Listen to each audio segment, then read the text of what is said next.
किसान और वफादार कुत्ता।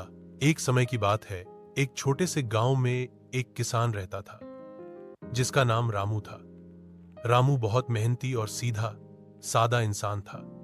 उसके पास एक खेत था जिसमें वह दिन रात काम करता था। रामू के पास एक वफादार कुत्ता भी था जिसका नाम शेरू था।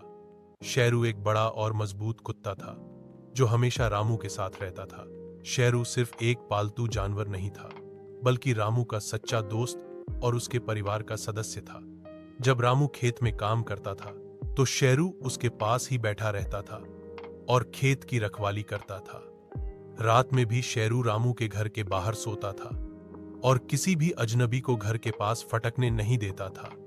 उसकी वफादारी गांव में प्रसिद्ध थी। एक दिन रामू अपनी फसल बेचने के लिए पास के शहर जा रहा था।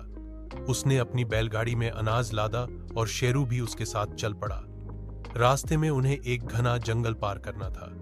जंगल से गुजरते समय अचानक कुछ डाकुओं ने उन पर हमला कर दिया। डाकुओं ने रामू को घेर लिया और उसका अनाज छीनने की कोशिश करने लगे।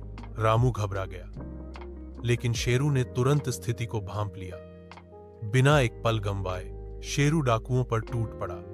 वह जोर जोर से भौंकने लगा और डाकुओं पर हमला कर दिया।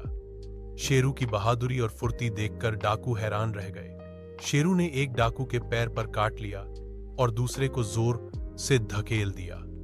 डाकुओं को उम्मीद नहीं थी कि एक कुत्ता इतनी बहादुरी से उनका सामना करेगा। शेरू की बहादुरी और दृढ़ता के कारण डाकू डर गए। उन्हें लगा कि अगर वे और देर रुकते हैं तो शेरू उन पर और भी हमला करेगा।